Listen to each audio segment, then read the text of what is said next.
श्री स्वामी समर्थ. स्वामी म्हणतात, बाळा नीट लक्ष देऊन ऐक, मी काय सांगतोय ते. स्वामी म्हणतात, बाळा एक लक्षात ठेव, वाईट लोकांचे चांगले दिवस हे कायम स्वरूपाचे नसतात. आणि हे बघ, तू कधी पण माणसांपुढे हात जोडू नकोस. अरे माझ्यापुढे हात जोडलेस ना तर तुझे हात बळकट बनतील. बाळांनो, आमच्या मार्गावर चालत असताना तुम्हाला वाटेत अडथळे खूप येतील, पण हार मानू नका अगदी शेवटपर्यंत. स्वामी म्हणतात, बाळा आयुष्य आहे तोपर्यंत आनंदी राहा, हसत खेळत राहा, सर्वांशी प्रेमाने वागा. बाळा साक्षात आम्ही सोबत असताना चिंता कशाला करता?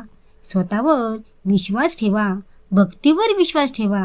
तो विश्वास तुम्हाला एकटे सोडणार नाही. स्वामी म्हणतात, बाळा हिम्मत मात्र तू हरू नकोस. परिस्थिती तुझी परीक्षा घेत आहे त्या स्थितीत टिकून राहा. बाळा आयुष्याच्या वाटेवरचा प्रवास कधीच ठरवून येत नसतो. जशी वळणं येतील तसेच तिकडे वळायचे असते. बाळा हे लक्षात ठेव. आणि बाळा माणसाने कधी पण मीपणाचा अहंकार करू नये.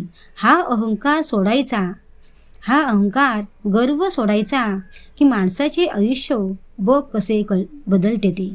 स्वामी म्हणतात, बाळा कधी पण तू निवडलेला मार्ग सोडू नकोस. अरे अडचणी या येतच राहणार आहेत, त्यापेक्षा तुझे चांगले होणार आहे. आणि हे बघ, चिंता कशासाठी करतोस?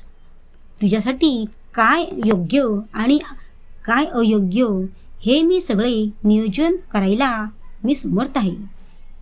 तेव्हा बाळा तू शांत राहा आणि माझे बोलणे शांतपणे ऐक. तू एकदम समाधानी होशील. तू निश्चित राहा, पूर्ण विश्वास ठेव. तुझ्या जे मनात आहे अगदी तसेच होणार आहे. आणि बाळा मी पुन्हा सांगतोय की आयुष्य शांतपणे जगण्यासाठी मनाचा संयम तुटला नाही पाहिजे. प्रत्येक शर्यत जिंकण्याआधी ती कठीण असते. फक्त बाळांनो तुम्ही हार मानू नका, तुम्ही ती शर्यत जिंकणारच आहात. श्री स्वामी समर्थ.